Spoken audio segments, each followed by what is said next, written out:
episode 2 of the Swood cast. I know we did the first episode, it ran a little bit long, and I did it with the NBA 2K, kind of as the gameplay in the background. I felt like this time maybe I could browse the web, show some stuff on screen while I kind of go on my tangents or whatever, just for maybe a more on-theme visual representation of whatever the topic or kind of what I'm discussing at the moment is. Or like I said, tangents, rants, what have you. Just poured myself a nice little coffee and take an extra blinker or two and get into today. I'm about to go hit legs. Today's my leg day. Guess I can start there. I've been doing the bike a lot recently. I've been kind of chasing the watts, total output, kind of like seeing what my total, can I hold like 750 watts for 30-second intervals. Kind of seeing what I can do there, RPM average. So that's just like a new number and kind of thing I've been chasing. And I haven't done cardio a lot. I went and visited my buddy down in Panama City Beach, Florida with another friend of mine right at the beginning of the summer, end of the spring. So I kind of have been neglecting cardio, or not neglecting, but I just go sprint hills like once a month or so, once every 5 weeks, and didn't have like a serious VO2 max dedicated program where I was actually trying to build some of that. So maybe we could type that in, just so we got a little bit of that. But basically just trying to have some kind of cardio program or something worked into my daily, because I've been pretty good about going to the gym for a while now, since I was probably about 17 years old or so. So almost 10 years, actually, which is weird to think of that. But at times I've had spurts of cardio. The same friend I went and visited down in Panama City Beach, he invited me to do the 4x4x48 challenge with him. We raised some money for ALS research. One of our close friends, their immediate family and his father were impacted by ALS. So my senior year of college, I guess it's like that winter kind of every year Goggins does it. So it's like an international thing that a bunch of people either pick a charity or a cause that they're trying to raise awareness for, and then everyone kind of participates. And that 4x4x48, you run 4 miles every 4 hours for 48 hours. I got 53 miles in for that weekend, so 48-hour period. I think we raised like $5,000 for the ALS Foundation for some medical research. So that was a pretty successful thing. Something I can, sipping my coffee here. Something I can say personally with the cardio stuff I was able to accomplish. Usually tell people that and they're like, oh wow, double marathon. But I would say personally, just the weekend I had with my friends, and then being able to raise some awareness and give back to an important figure in my community and family that means a lot to me was something that was honestly cooler than anything. So yeah, that was the big takeaway from that. And where I was going with that was my senior year. That was 2022, that spring. I haven't run, with the exception of sprinting hills, I haven't ran a mile or done any of that kind of crap since then. So I hate running. He's a big CrossFit guy, did the engineer thing, hated sitting behind a desk, and became a fireman down there in Florida. So my buddy and I went down there this summer, and like I said, it's probably been 3.5, 4 years since I've really been doing some serious cardio training. And we went and did a workout at the firehouse, and I was pretty gassed. My friend was actually hands and knees in the landscape, yuking a little bit. I wasn't quite there, but I was for sure winded, sucking air, whatever kind of other phrase for absolutely gassed you can think of. So I was humbled by that and kind of was like, the hill sprints are great, but I needed to do a little something else. So yeah, that's where the bikes come in. I hate running. I despise running. I was a pretty good runner as a kid, naturally. I was in 4th grade. This same friend that's a fireman, his dad was kind of like the coach of the track and cross country team. He did Ironman, triathlon type stuff. So he was real good with all the training and had a good knowledge and has done all that stuff himself. And when I was in 4th grade, my friend Colin's a year older than me. He was in 5th grade. His dad was like, why don't you come run for the school and just do cross country? Like, it'll be good to get in shape for all your other sports. So my dad sent me out there with him in 4th grade, even though I couldn't really compete with the school yet. You couldn't run for the school or whatever until 5th grade. But yeah, I ended up doing really well on like the first practice, and then from there, kind of like track, cross country. It was just kind of my thing where I was good at that competitively, and I was going to like state and stuff for cross country and track. I'd say that was like really, with the exception of basketball, like my individual sport or whatever you want to call it, that was probably what I was best at in junior high and stuff. So when I was in like fourth and fifth grade, I was running competitively with eighth graders. So when this thing came along for the 4x4, my friend Colin's like, "Yeah, you were good at running. Just come on." So he gave me about 6 weeks heads up for the 4x4, and I was able to I was working out and stuff, but I definitely wasn't training for running. So that's just a whole different cardio shape you got to get into. And I hated running then, even though it was kind of like a natural gift of mine when I was a kid.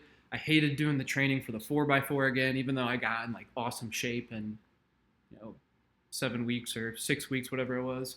I avoided going the other way and saying 6, 7, but yeah, I just did not like running. But this biking thing, for whatever reason, is a little different. Easier on my knees and my feet. Um, so yeah, I've been enjoying that. I'm not gonna do all of this said. I'm not doing a cardio day today. I just had one last time. I've been getting up there in mileage, so I'm doing like 12, 13 miles, but doing a lot of sprints on there. I'm getting great quad pumps, but today's gonna be a weight day. And probably since 2023. I would say I was a really big volume guy, so when I was doing that 4x4 training and stuff, I was able to do like daily. I was doing hundreds of pull-ups, push-ups, and I was also doing weight sessions. I was just voluntarily doing 2-a-days every morning before my morning class, or like Monday, Wednesday, Fridays. I had an internship my senior year, and then um, Tuesday, Thursdays, I think I had like a 9:30 class or something like that. So basically every day before either like my 9 a.m. job or my 9 a.m. class, I would go in the garage. I had just a little pull-up bar. And I'd do some pull-ups in there, maybe some air squats, maybe some push-ups, and I would do the Brendan Looney workout, which is basically like a double Murph. And yeah, I was just going crazy with pull-ups. I loved pull-ups. I still swear by them. Basically don't do a back day or a bicep day to now even. I mean, I haven't done, every now and then I'll do like a row machine or like a lat pull down just to get a different movement worked in. But I would say 99% of the time, if I'm going to hit back and biceps, I'm going to go in there and not even go in. I've got my pull-up bar here at home, but sometimes I'll go to the gym and just kind of rip them on the high bar. But yeah, that's kind of where I was at then. So I was training high volume stuff. But in 2023-ish, I drove out to Delaware and did a road trip, and I was listening to I went out to my buddy's beach house, and at the time I was listening to a bunch of Mike Mentzer old VHS tapes of him like consulting people online and stuff. So he just kind of challenged my philosophy and my angle of thinking and everything. So I was like, kind of, can't knock it till you try it. And I was probably maturing a little bit as well. And, starting to work a 9 to 5, you can't just go do 2-a-days or, work out in the gym for a few hours every day. Or you can, but it's just like, is that really what I want to spend all day doing? I've got a dog. I like to walk him, take him to the park. I've got my lady. I got to get on boyfriend duty and stack up my GBPs. So I can't, be totally neglecting that aspect of my life. Like I said, I got work 9 to 5, Monday to Friday, big commitment. Gaming with the boys, grinding to gold, grinding to platinum, grinding to diamond. So, I mean, that's a whole different beast. You got FIFA Pro Clubs, you got 2K, and then, a whole bunch of stuff there. So you got to stay locked in on the game. You cannot neglect the gaming skills and be totally washed. So I'm locked in on Apex and maybe one other, like, sports game at a time with the boys. And then, like I said, you got the boyfriend duty stuff. So with all this revolving, it's like, dude, I'm not trying to spend 90 minutes in the gym 5-6 days a week. So on top of the time constraint of the real world and not having a college schedule with just, maybe 1 or 2 classes a day kind of crashed down on me, I was like, all right. And also, you're not 18, 19 years old. You don't have limitless energy. Let me freaking try, let me type in Mike Mentzer too. Let me try something that's a little different, right? Let me try some new philosophy type stuff. So he kind of, Dorian Yates, what is it, blood and guts training, like a lot of that type of stuff. I was like, let me, get into that. Still like the idea of lifting in a rep range of like 8 to 15ish maybe, but like really all out. Like started looking at what reps in reserve was, what's perceived rate of exertion. Um, so I'm just kind of looking up all these terms, RIR, like reps in reserve. So, I mean, before with the high volume stuff, I was probably training way closer to, 7 to 10 reps in reserve, which is fine. I was doing insanely high volume. And by that, I mean, you know, a light pull up session for me was pretty strict pull ups, like 250 to 300 whatever pull ups. And I was way lighter at the time. I started college at 145 pounds, like 6 foot, 5'11. And then I grew a little bit. I'm about 6'1.5" now. And I'm a little over 180. I float between 177 and 185. Right now, as of recently, I'm closer to 181, 182. But I mean, I put on a ton of weight. When I, obviously freshman year, 2018, as an 18-year-old, 140 pounds, 145 soaking wet, maybe. Bulking and beefing up all the way to 180, 185 now. So, and then like I said, I was still growing a little bit. I was maybe about 6 foot in some shoes with some good padding in them, probably closer to 5'11", and now I'm barefoot, a little closer to 6.5 feet, 6'1" in shoes. I'm probably a little closer to 6'2". So yeah, kind of changed up the philosophy looking at the Mike Mentzer stuff, RPR or RPE and RIR, rate of perceived exertion. Like I was, really not getting that close to failure. My dad was someone who was like, when I lifted back in the day, every set I did, we were doing to failure and forced reps and all this stuff. And I was like, all right, kind of the shut up old man thing or whatever. But I ended up caving in and trying it out. So now I've been on a kick for almost, 3 years, 3.5 years now of changing up at least my rep range and kind of my output per weightlifting session. Like realize obviously the goal is just to look good.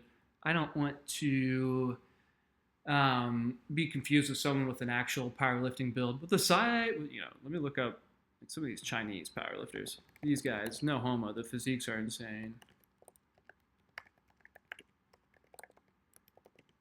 I mean, like these guys are fucking jacked to the gills. But I'm talking about like the regular guy you see in the gym, who's just kind of lifting or whatever, who's slapping a ton of plates on. Usually they look a little water loaded. They look like they eat healthy. They're a little denser, got a little more body fat on them, closer to maybe 22, 25-ish%.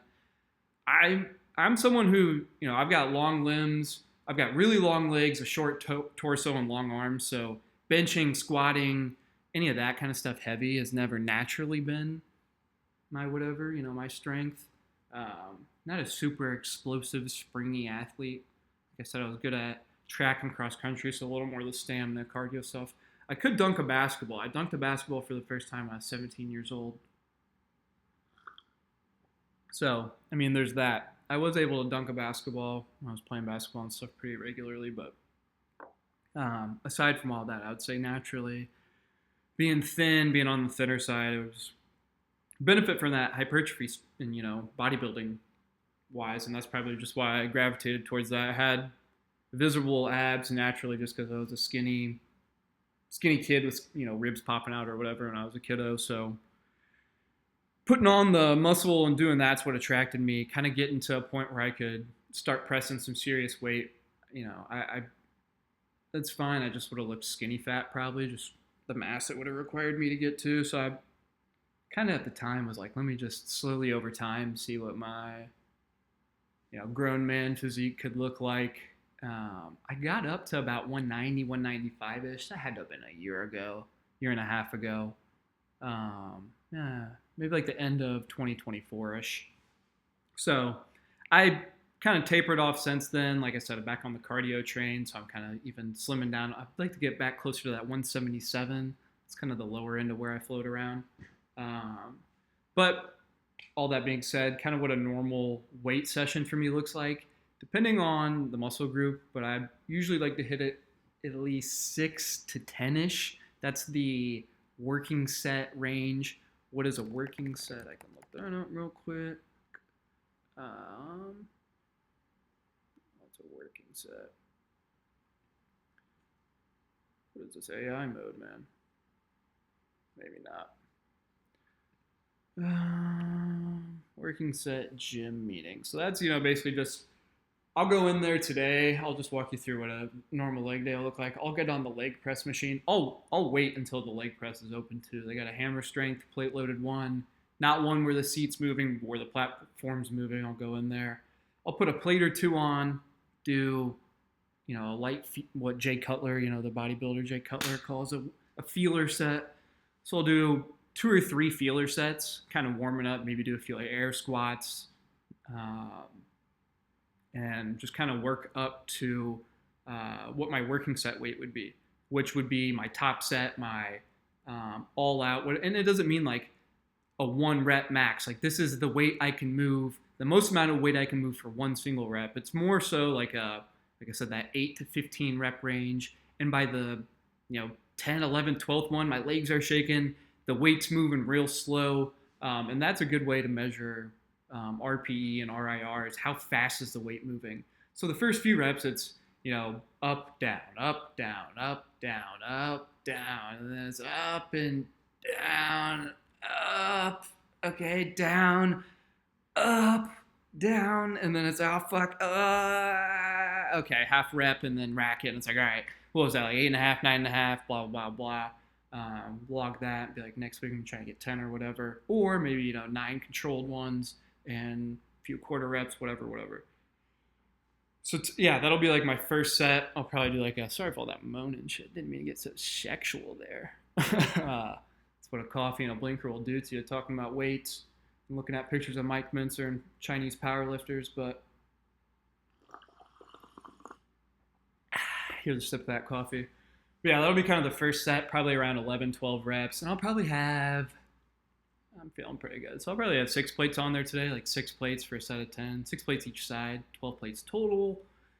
The starting weight's like 125 pounds or whatever it says, 135 pounds, 115. So you guys can do the math. I more just count plates and measure it by that.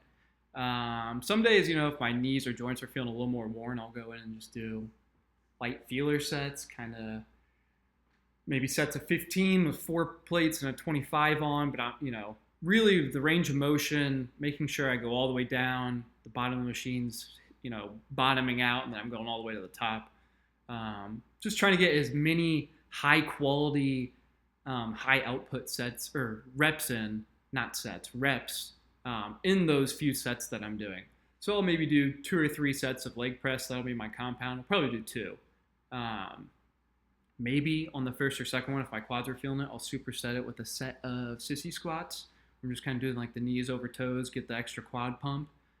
Probably get 12 or 15 of those in. So maybe that's what the first set looks like. 11 reps of the leg press, and then maybe 10, 15 reps of some sissy squat after.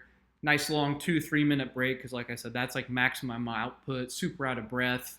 Cardio shouldn't be the limiting factor, muscle fatigue and stimulus. If I'm trying to hit legs, I want my quad muscles to be the limiting factor. That's what I was kind of running into with squats, like especially back squats. I was a habitual back squatter, but saw almost no development in my legs from it.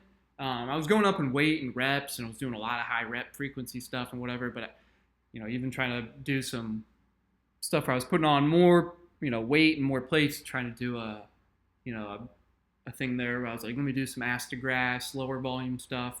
I just, for whatever reason, I was that was the clicking moment for me. I'm mixing up fatigue for stimulus. And, racking the bar after a, intense set of back squats, super, super high fatigue. I'm like, whole system shut down. I'm tired. I'm out of breath. My, back stabilizers, my low back, my traps from the heavy weight on my, resting on my back and upper back, everything's tired. Obviously my glutes and my quads and, everything's tight and tired too. But comparing that to like doing a few sets on the leg extension where I'm doing perfect reps on a leg extension where I can't, move. It's like, obviously I'm not going to be super out of breath after those leg extensions, not nearly compared to what, 10 rep all out max of squats compared to leg extensions catch my breath way quicker doing the leg extensions than I will do the back squats, because that's going to recruit a lot more of my whole system. But the leg extensions, when I get off that, that's the one where my quads are all tight and wobbly. Squats, like I said, I'm feeling that, but it's more of I'm out of breath. My whole system, my low back from the, back stabilizers, my upper back from holding the weight, everything's, fucking gassed and fatigued. So kind of trying to narrow in on what my goals are. I don't really care if I have a heavy squat. I'd rather look like my quads can do a super heavy squat than actually be able to do a heavy squat. So that's kind of the path I've been down. Second set, I'll probably do another set of leg press. Maybe pull a plate off, so maybe it's like 5 plates, or maybe if I did 5 plates, because I wasn't feeling super strong and springy and explosive in my warm-up sets, maybe I'll just do 5, and then I'll do 4 and a 25 for my second one. Mike Mentzer is big on why would you ever do 2 sets of anything. That's completely doubling, like, 2 times the output of what you would have done.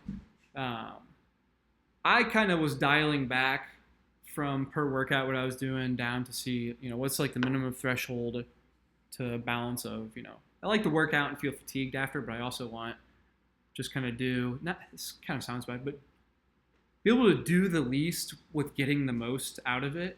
And not do the least in like a lazy way, like kind of a lazy way, but also, the misconception is you're growing and getting a big muscle when you're lifting the weight, but really you're getting the bigger muscle and all that when you're eating dinner and sitting down, relaxing, watching a show you like, getting your 8 hours, 7.5 hours in, whatever. So I try not to confuse the stimulus and fatigue and all that stuff. But yeah, second will be, and again, I like to do 2 or 3, depends on the day. Like for chest day, I'll sit and spam pec deck. But that's really all I'm going to do. I'm going to do 3 or 4 working sets on that. And then, I'm probably just going to do 1 or 2 more movements after that.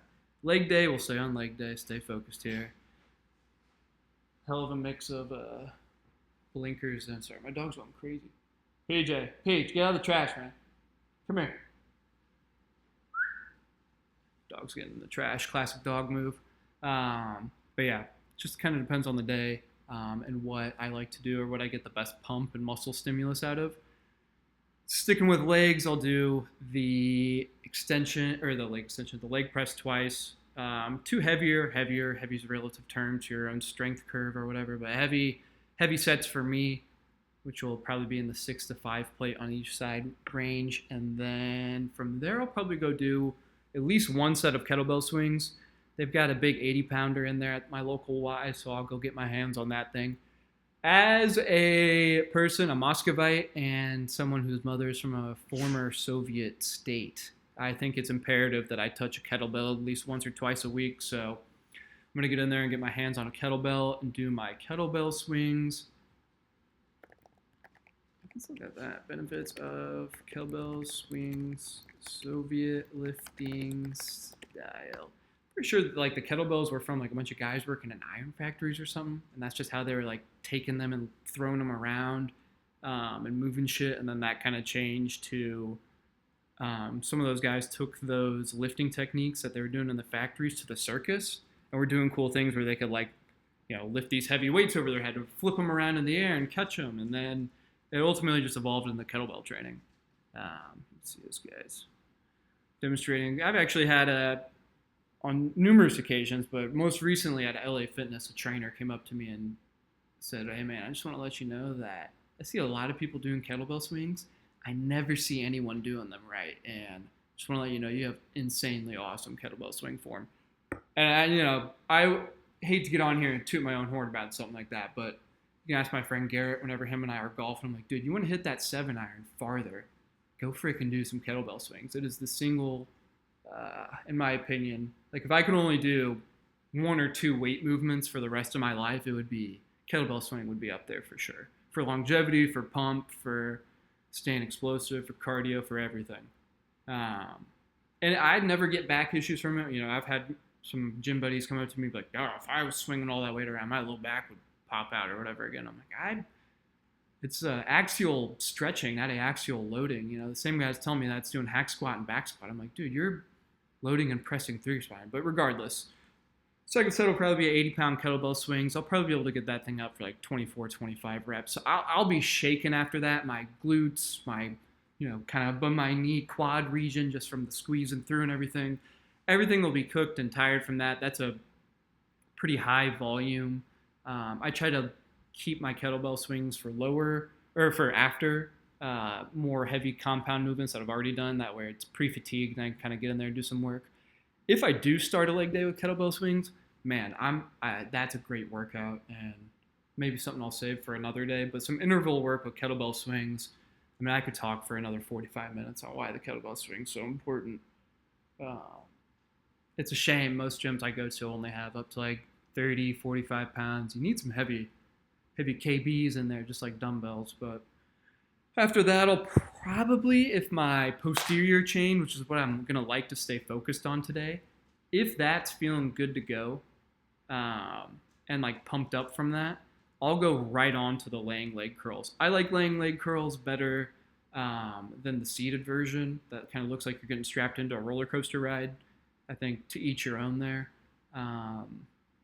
But yeah, and again, if I have a good quad pump after the sissy squats on the leg press and the leg extension's open, I'm going to go right on the leg extension, do 2 or 3 sets there, spam that, and then finish it with this posterior chain day, which would be the kettlebell, and then the set or 2 of laying leg curls. And then again, just depending on how good I feel, if I'm still getting a squeeze, if it's still like, hell yeah, at the end of that set, that was a good pump, or it's like, nah, it's like the last 2 or 3 reps, I was just kind of like going through the motions and doing them. I got them done, but it's like, there wasn't really a great pump. I'll either move on to the next movement, or it's like toward the end of the workout, I'll just call it there.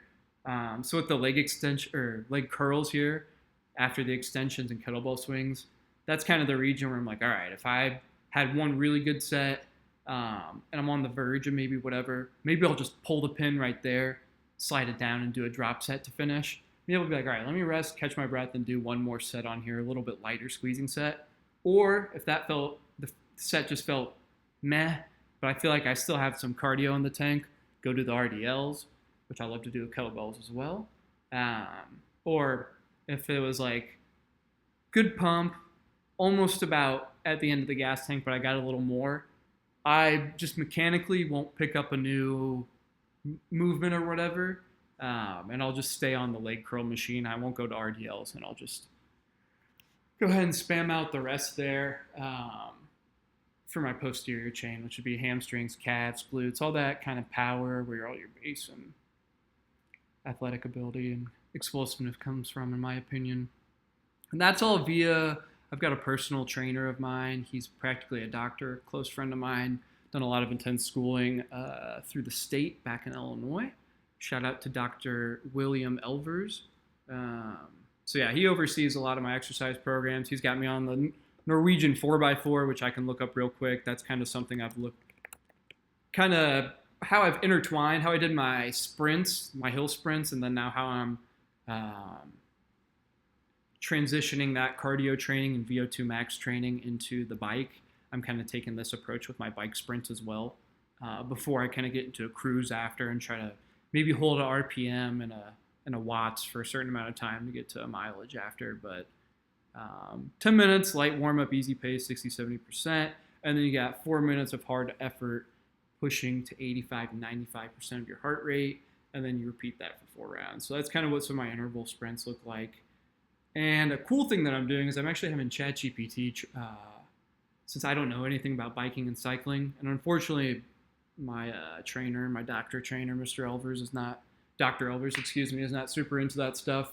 He's like, kind of like, yeah, dude, some of his equipment at his gym has stuff where it, instead of tracking the weight on like a weight machine, it tracks like the wattage output. So he's kind of talking wattage with me, but to get RPM, cycling technique, kind of what's a good, like FTP, all this kind of stuff that's in the cycling world that I'm completely new to, but it's nice because it keeps me fresh in the gym. That's what Will was telling me, is like, if you can get something new that's, he was saying, the goal is obviously to work out and have some fitness aspect of your life forever. So if you can keep fresh stuff in there or new goals to keep setting, obviously that's always going to be a good thing. So it's been kind of the pursuit as of lately.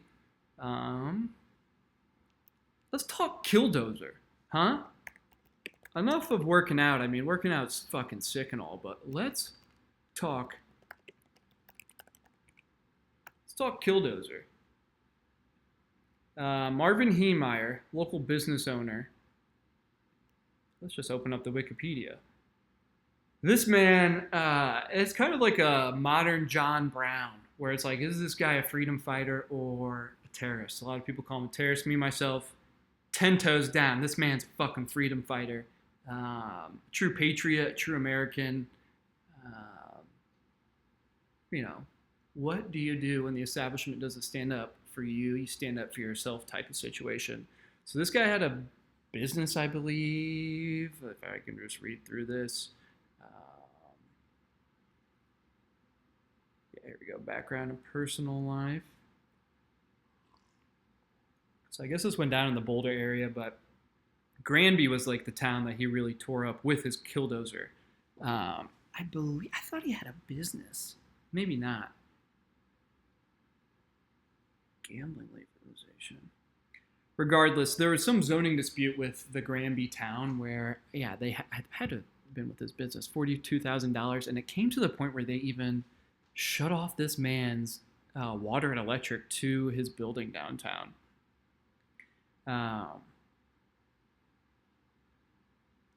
It's a concrete plant. So anyways, this dude goes and locks himself away for a little bit and comes back with the freaking Killdozer, which was just a behemoth self-made of a thing where he's driving this freaking tank thing through downtown. I mean, I don't really need or want you guys to hear this necessarily. It's just more for the visuals, but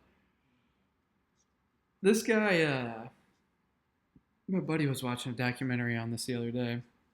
Something I've looked into a little bit myself. I've made an Instagram reel on this that I think it did fairly well, but excuse me, got the hiccups here from the coffee. Yeah, I guess opening up the question to the chat, that's the main thing I want to do. If you're not super familiar with the story, I would encourage you to check it out. I didn't come entirely prepared with a total rundown, but essentially this guy had a business or some kind of storefront that was getting tampered with by the city. They wanted to put a concrete plant there. He didn't want it there. I think is the story. 1992, Heemeyer purchased 2 acres of land for $42,000. So it's about $100K in today's money. Intended to build an auto repair shop, present on the auction. His family, Heemeyer, claimed that okay, so the property had rudimentary sewage storage solutions in the form of a buried mixer. The previous owners, the cost to update sewer system was nearly double the $42,000 that Heemeyer had paid for the property. So city officials told Heemeyer that putting in a septic tank was a less expensive alternative, but he rejected both options and said that the government not paying for the sewage line hookup was extortion by the government. Despite these setbacks, he did not withdraw the annexation request and subsequently became part of the sewer district. By 1993, Heemeyer had abandoned plans to rent the property to a friend, and instead, that's what he had opened up, a muffler repair shop on the grounds. So he had his own little business going on there, and according to Heemeyer, his friends had lost interest in the property in around April of 92 because of oil spills and environmental issues. So the opposition to sell to the concrete plant, I think this is kind of where the concrete plant comes into. Obviously, idiot, you just read a headline saying the concrete plant. What a freaking moron, guys. But in 1997, Dochev family, I think I'm saying that right, Dochev family planned to expand their business to include a concrete batch plant, and they were buying up the land around the current lot, hoping to lease the remaining 23 parcels to small manufacturers. They were informed by the town planning commissions that they needed a planned development overlay district permit. So Heemeyer asked for $250,000, which is equivalent to about $500,000 in today's money for his property. Probably because he was a little disgruntled or whatever, probably tacked a little disgruntled interest on top. But he later claimed that he had the lot reappraised and asked for an additional 125. Huh, okay. So, yeah, there we go. Interest. Dochev managed to collect 350, about 701. It's crazy that this is all just basically whatever times 2. That's how crazy inflation is, I guess. Regardless, this negotiation happened before the rezoning proposal had a public hearing at town hall. So Heemeyer, this is kind of when he gets pissed, I think. If you guys want to look up to the rest of the zoning actual parts, go ahead. I invite you to. It's rather interesting. But the most interesting of it all, this guy retreats back to his place. It's in kind of rural-ish Colorado, Granby's. I think they said outside of Boulder, so maybe a little more in the mountains, not as populated, not as big as the city, more suburban type, small town, everyone knows everyone. This guy, knowing now that this zoning decision was final, he traveled to California, purchased whatever, whoa, let me look this thing up. No, I want the actual freaking, what's it called? A Kamatutsu Limited D355A bulldozer, which is the Killdozer we're seeing here. I think he had like 1.5 feet of reinforced concrete and rebar in there and stuff. We'll get into that in a second here. So this guy's big on auctions, I guess. We can take that away. He got the property at auction, got this.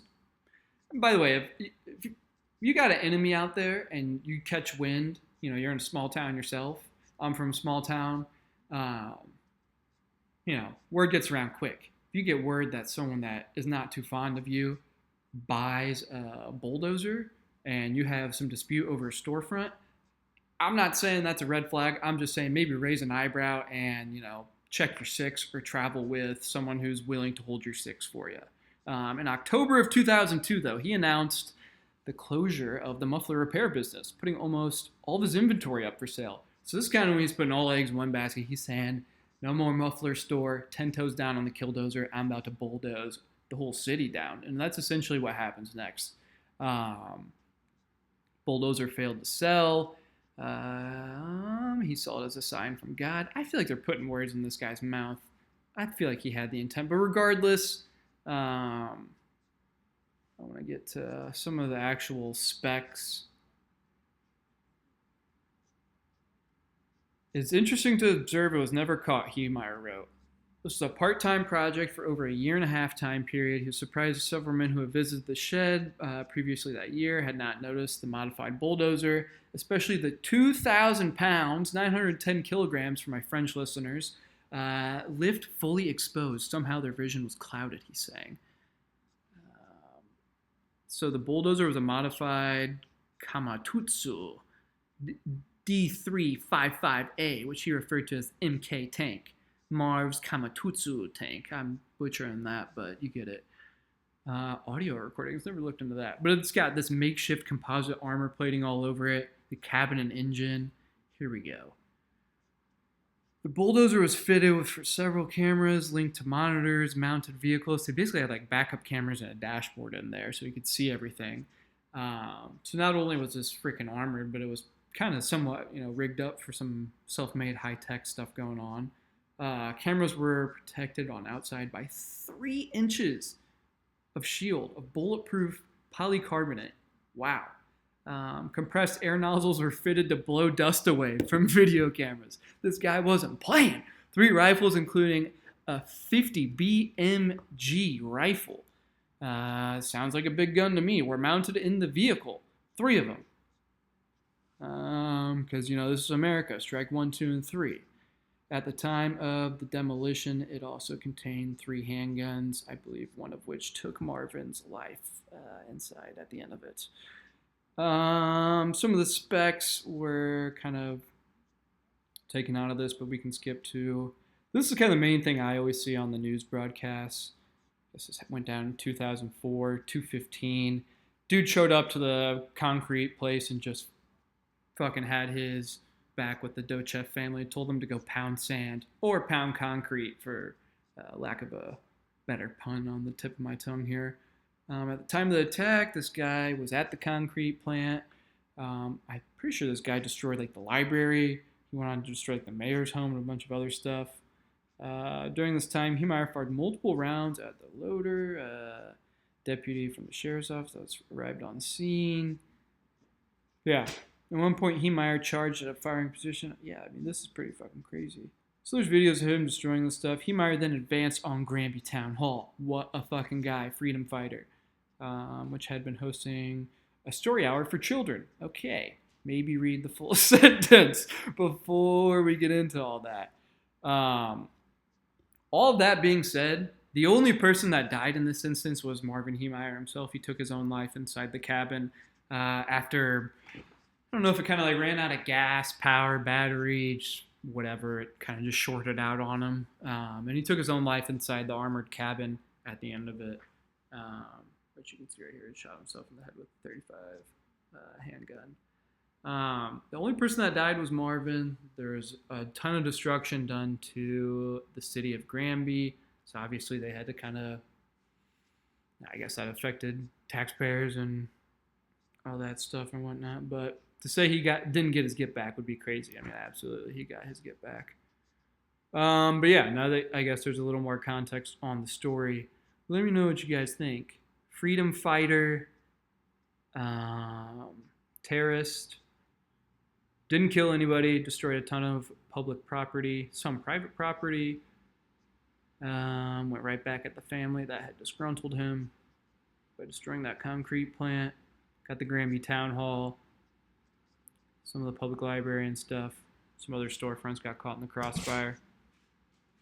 Interesting little corner of American history that not a lot of people know about, though. So, yeah, something to look into. And then I guess we got a little more time to delve into some other stuff. I guess the last thing I was really looking to get into was sports.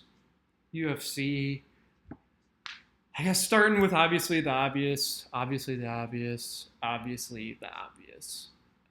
McGregor tore an ACL in his return bout against Max Holloway. Starting with Max Holloway on the bright side of things, the silver lining. Big Max Holloway guy, streams Apex, a fellow Apex content creator. Been a fan of Max Holloway for a while. I remember when he beat the dog piss out of Calvin Kattar on the first ABC card, which was on live cable TV, 5 rounds, looking at the announcer table saying I'm the best boxer in the UFC while dodging punches from Calvin Kattar, who's a tough motherfucker from Massachusetts, somewhere in Mass, I'm pretty sure. So, I mean, Calvin Kattar's a hard-hitting 145er, fun fighter to watch, great striker, and at the time was a young up-and-comer who hadn't really been stopped like that. Max didn't stop him, but, stopped in the sense of the hype train was stopped. So, yeah, I mean, I've been a fan of UFC and MMA. I remember kind of getting into MMA and learning what jiu-jitsu was and watching Eddie Bravo compete with, which Gracie brother was that? That was like the first thing I had ever seen. Well, I guess the first thing I'd ever really seen was the Kimbo Slice videos. I remember watching the Kimbo Slice videos with my friend on YouTube a lot. My buddy Will, my other friend Will, got 2 Wills. Not the doctor. But we would go back to his house a lot after school or whatever and just watch shit on YouTube. And that was, that was really like, yeah, some of the first stuff. I remember watching like The Ultimate Fighter. But yeah, Kimbo Slice, if you count that, I remember watching him fight that Boston police officer, fighting that guy in the boatyard, a bunch of fights like that are some of the first stuff I ever really saw. And then I kind of just got into whatever from there. And then Eddie Bravo versus Hoyler Gracie is what it would have been. So there's this match on YouTube. I was like, what is this jiu-jitsu thing? Obviously, young 16-year-old who smokes weed, plays sports, fucking works out or whatever. Trying to get his life in order and figure out what he's going to do going to college and shit. The YouTube algorithm put Joe Rogan in front of me, but really the first thing it had put in front of me was some of the MMA stuff. So this match is what I was watching on YouTube. So I remember watching this stuff. There were a few wrestlers on my soccer team that were guys younger than me, and I had them. Shout out to Porta. I remember Porta showing me some of his moves. He was just a real skinny guy, so just me being taller than him and being like a junior when he was a freshman, I was kind of able to, without even knowing anything, kind of able to pin, not really pin him, but I was able to tackle him. I don't really know if I was doing wrestling moves, but the technique wasn't really working on me. But then he would show me some shit, and that's kind of when I got into it. And then I'd go home, I was like, what's this jiu-jitsu stuff? That's kind of this grappling stuff, and got into it from there. So I kind of watched, there's a whole 40 minutes to maybe an hour of Eddie Bravo on the old Joe Rogan podcast, kind of breaking this down. 32 minutes, 24 minutes. So I just watched, that was probably one of the first ever Joe Rogan clips I had ever seen. I remember, I think it was 2017, GSP had just beaten Michael Bisping in his return. That was like the first ever UFC fight card weekend I really remember. And I remember Khabib beating Ali Aquinta. When was that? That might have been 2017, 2018 too. That was when he beat Aquinta for the interim belt. Pretty sure that was in Madison Square Garden.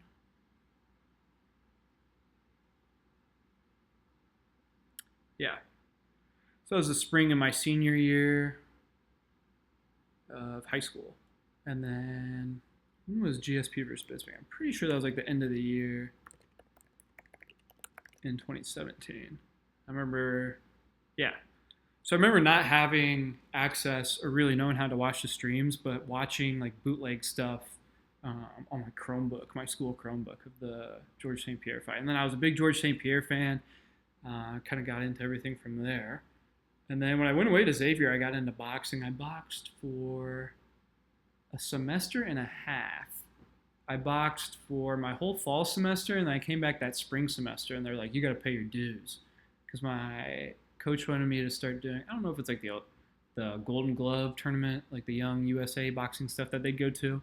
One of the guys, 2 or 3 of the guys were real serious about it. One of them was really good. Like he was a pretty solid boxer. He was tall, lankier, orthodox stance, had a nice jab. And he was just kind of swaggy. He just kind of had some good footwork and was just naturally athletic. So watching him, he kind of had like the pawn with you, cat, like reflex. So watching him do it and then sparring a few times and showing up regularly for the whole fall semester through that winter and everything. And, I'd go home and practice, and this when I was lifting and doing all this cardio stuff. So I was in great shape. I was lifting a ton of weight, so I was strong. Like I hit hard for, I was only 160 pounds at the time, and I was fighting southpaw. And my coach really wanted me to do some of that. Like I said, I don't know if it was Golden Glove stuff or whatever. And to admit it, I was way too fucking scared. I was like, I don't know, man. I don't know if I want to sign up to box a bunch of people that I don't really know. I've only been doing this for a few months, and I had a beard at the time too. I thought I was real tough looking because I was lifting weights, boxing. I went away to school. I shaved my head. Hell yeah. I'm trying to get tough. Really leaning into the Moscow persona. And he was like, yeah, you have to shave your beard though. Because I guess if you get a cut or anything on your chin, they got to be able to see it easily and identify it. And if you got a beard, it's harder to identify in the junior amateur boxing fucking circle or whatever. And I was like, oh, well, I'm not doing that. I have to shave my beard. I kind of leaned on that as my excuse for the first 1 or 2. And then they do stuff with like University of Cincinnati, like University of Miami, University of Dayton. Some of the schools had like club boxing stuff or whatever. And I think they'd have like joint little programs where they'd do like little matches or exhibitions together, charity events or whatever you want to call it. So my coach was like, you should, get ready for one of those because he was like, I can tell you're serious about it. You're showing up. You've been practicing. You got a lot better, blah, blah, blah. So I was going 5 days a week. I was going 4 days a week, Monday through Friday, every Friday night. And then usually on the weekends, once or twice, I would just do a few rounds of shadow boxing, training, and some other stuff by myself, either in my dorm room or like just never go to the gym and do that shit. Just find somewhere quiet on campus where, just kind of like run up a hill, then somewhere in a parking lot in a corner where no one would see me. So I wouldn't look like a complete psycho. I did still want to not scare all the huzz, as my East Coast friends would say. So yeah, I forget why I'm talking about the boxing stuff, anyways, and why I was into this, but I wanted to talk about sports and all that shit, anyways. Oh yeah, Max Holloway, he's back. Liked watching boxing. Watching these guys, the Eddie Bravo stuff. Well, the Gracie. I think it's Henner Gracie does the breakdowns. He has like online classes that are just like VHS tapes, and I was looking at all these old, I guess not super old, but there's some old, just like how-to VHS tapes, apply chokes and stuff. And then I remember I even had my dad, my senior year, take me to like this karate striking dojo place. My dad was like, we left there and he's like, you're not signing up for that shit. He's like, it's fine, it's real or whatever. But if you're signing up for something, you need to do judo or you need to do like wrestling or jiu-jitsu. He didn't really know what jiu-jitsu was at the time, but he's like, you need to do something where you learn how to fight on the ground. And I was like, really? I was like, why? This is kind of like right when I was getting into all of it. And he was like, yeah, he was like, any real street fight or anything, he's like, any confrontation, it always, goes to the ground. So you want to know, at least be competent, know what to do down there, or be able to dictate and decide, I'm going to be the one to, take the fight there. And I was like, oh, okay, that's interesting. So then, not knowing, I knew my dad, just growing up, dads teach their sons how to fight. My dad took Taekwondo and Judo, so he just taught me basic growing up. And that's kind of how I had wrestled the wrestler kid, just basically. Because my dad did Judo, so he taught me inside trip, outside trip, hip toss, just real general, like split their stance, throw them over your hip. The classic, put your ankle behind their foot and arm around their shoulder and throw them over your leg and pin them that way. So I knew just general, like, I guess you could call that like a foot sweep or a hip toss type thing. But I'd never trained Judo, and it was just as to the extent of like my dad and I wrestling, or him teaching me a fight stance and then how to like throw someone. And then that conversation had come up again, and then we had obviously, gone over some stuff again. I was like, damn, yeah, you're right. Okay, maybe I should sharpen up on that. So then I got super into Judo, but there's just no Judo places in town. So then that kind of led me to the funnel of Jiu-Jitsu. So there was a Gracie Jiu-Jitsu place in town. Went in there for 2 weeks, and then the COVID shutdown happened. So simultaneously, my boxing and then Jiu-Jitsu career that I was just starting were both shut down. And honestly, I was kind of after like, I had done like a free 2-week trial. Or maybe I did 1 week trials, like 2 classes, and then I paid for the 3rd and 4th one at like half price or something. I remember like the first time I wore my socks on the mat, and they were like, take your fucking socks off. Like, what are you doing? But I just never got past like you can ask any of my friends, like just like putting an arm around me for a picture type thing. I just like don't like being touched, or like my personal spacing. I'm real weird about it, so I like wince at that. Or not wince, but I just like, I like my personal space. So when, there's some 42-year-old med sales guy and I'm like laying between his legs, like chest to chest, and the, other 32-year-old grown man, brown belt instructor guy's like, so here's what you want to do and pass and guard. I'm like, bro, can we like get up and stand up and you show us this? Like, I don't want to be, I just never got past the personal space thing with the training aspect of it, and kind of crotch to crotch with strangers and shit. So it was fun. It was cool. I remember learning like a bow and arrow choke on my first day and how to choke people with the lapel and all that shit. But I, kind of moved past that. Never moved past the personal space thing. So moved past that, and then just kept boxing so it was like that springtime, January, February, I was still boxing at Xavier. Went home for spring break in March, and they kept us home the whole time. So I was just set up my heavy bag, had like a heavy bag and some gloves and shit. So I'd just do drills, skip rope, shadow box, either before or after my weight sessions. And I had a great little pandemic. I was, pseudo fighter. I was watching old Demetrius Johnson versus Henry Cejudo fights and all sorts of breakdowns and stuff. And you can ask any of my friends that lived with me in my college house at the time. I was an absolute head case. I'd come home for like a spring break or something, or I'd just come home from class and just be like, dude, fucking try this guillotine choke on me. I want to see if it works. And then we would just like drill some anaconda darce transition. Neither of us knowing what the fuck we're really doing, but it was fun. And, you know, I'll tell this story.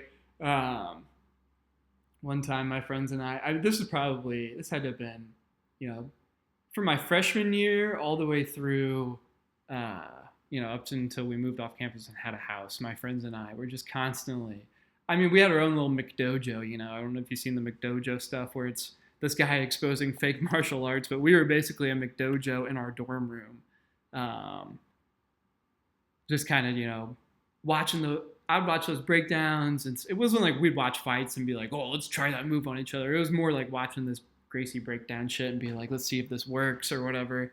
Or like, let's see if, you know, simple shit where it's like right now I'm looking at the inside blade of my hand, and it's like there's a little bone on my wrist. It's like just using that to leverage into the, you know, choke to kind of cut off the blood and air supply or whatever. That sounds dark, but you know what I mean. Just to like kind of have that as a bladed weapon to apply the choke a little harder. It's like stuff like that we were doing. So, yeah, McDojo. We were our own little McDojo. This guy like exposes like fake, like little guys that are like, oh, I have the force where you can try to attack me and it will never work. But yeah, we were just watching those videos or breakdowns, trying them on each other, seeing if they'd actually work, see if it was bullshit, see it's like, okay, so maybe if I press and pull, then it really does apply the choke. And then I'd be like choking my roommate. I'd be like, fucking chill, dude, it works. I'm like, all right, you try it on me now. You can get me back and be even. So,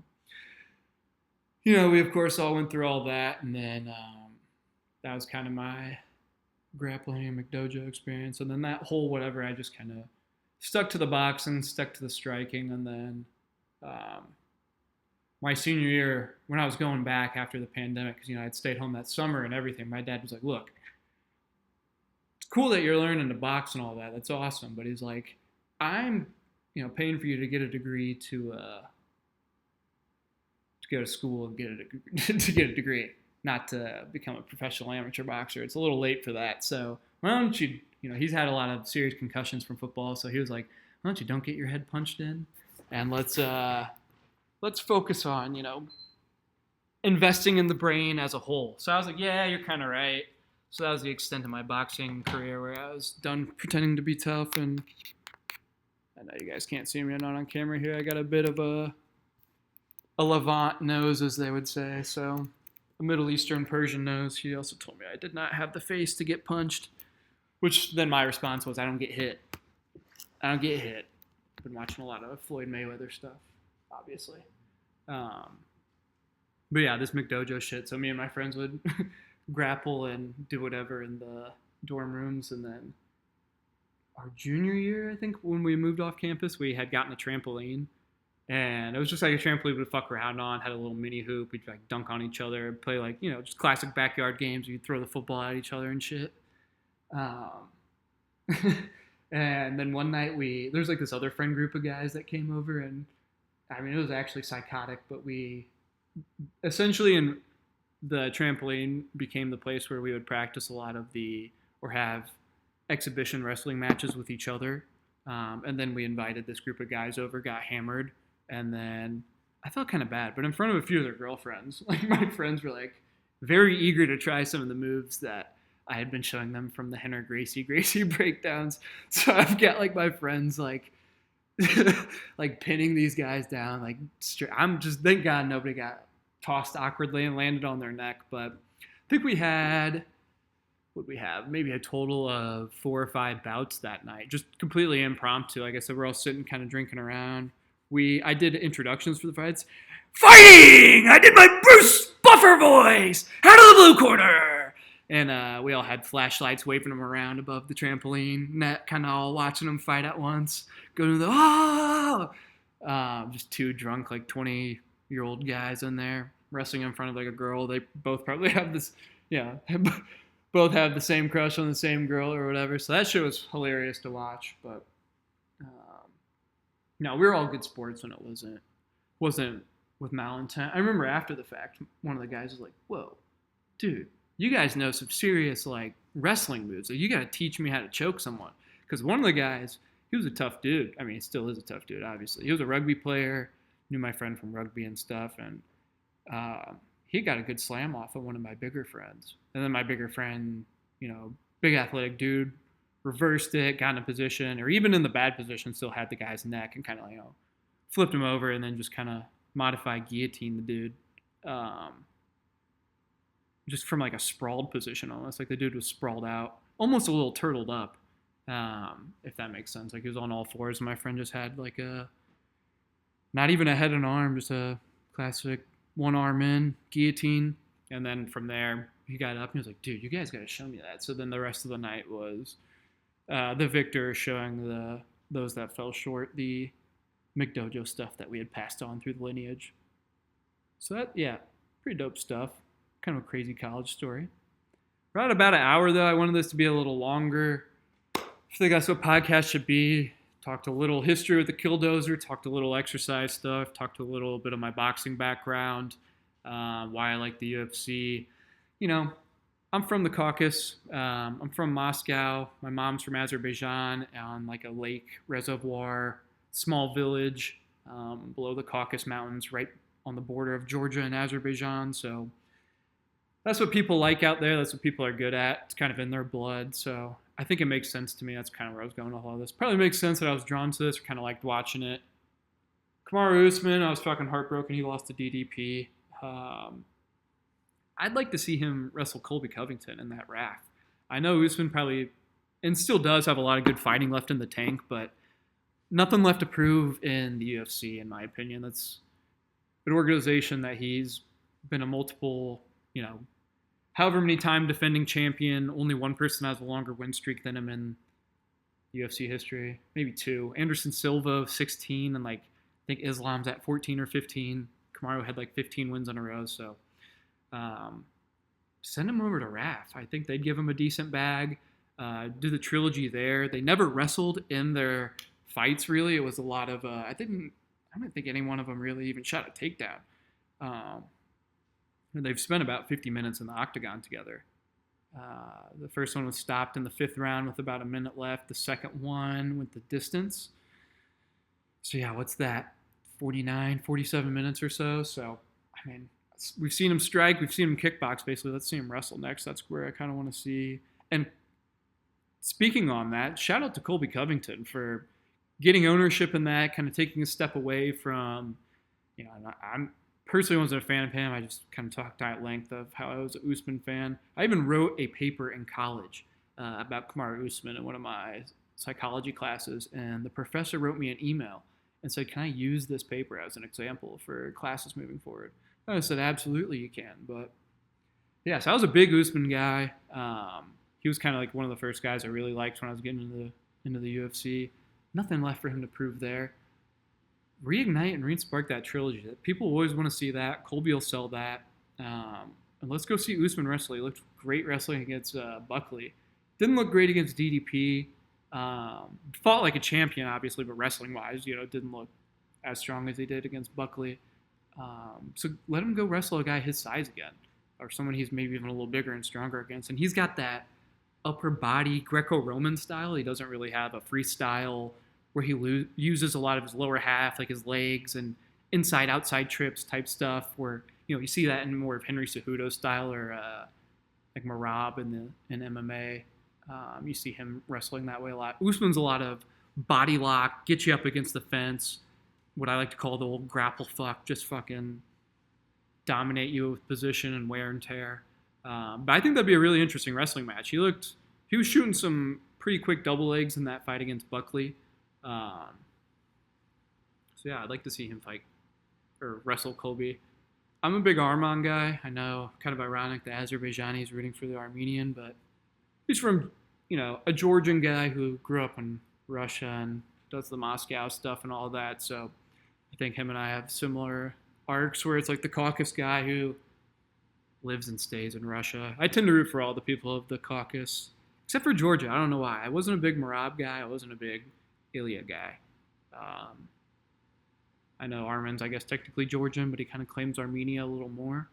Let's see, Dagestan, like Khabib, all those guys, Islam. Obviously fans of those guys. Shavkat Rakhmonov, big fan of him. Where does he fit in 170 right now, right? I mean, he's blown his knee out once or twice.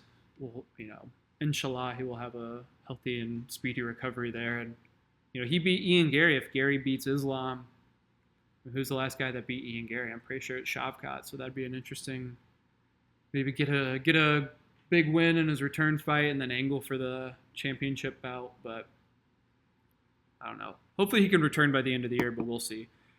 We will see, inshallah. Like I said, Ian Gary fight versus Islam coming up. I think that's going to be an awkward fight for Islam. The accuracy in which Gary can strike and land shots at range. That's what impresses me, is at range. I mean, spots where it doesn't look like, I don't know, just the closing of the distance and then just how clean those can land and accurate. That's kind of, obvious. It doesn't take an expert to say that's Gary's strength, but I think it'll be a little bit awkward. But Islam's a southpaw. He's got a taekwondo background from Mahashala, Dagestan, the capital. And then obviously he went up to the mountains as a city boy to train with the Mountain Men and Khabib and Abdulmanap and got into the Sambo stuff. So he's known for the Sambo stuff, but, obviously training at AKA with Javier Mendez, a lot of the striking he has. Just from training with those guys, on top of a taekwondo background and then the combat sambo. I think we'll see a little bit more of some of the awkward southpaw sharpness. Go watch that Charles Oliveira fight versus Islam. Islam had him rocked and wobbled with just a piston left hand down the middle. If I remember correctly, just a minute or two into the first round. But yeah. Enough of that, I guess. I think we ran a little bit over. But podcast number 2, guys. I'm going to keep these rolling. I kind of like doing them. I think this one was a little bit somewhat more formal, at least. Or not formal, but no 2K, a little more focused. Same tangent style. But leave some comments. Marvin Heemeyer, freedom fighter, or was he a national terrorist? And I also want to know what we think about 170. Who should Kamaru Usman fight next? Should he go to Raf? Who would we think Arman's going to fight next? Will it be the Charles Oliveira rematch for the BMF fight, or BMF belt? And what do we think for the Islam versus Ian Gary fight coming up for the 170 belt? Let me know, guys. Leave a comment, like, subscribe. Appreciate you for listening.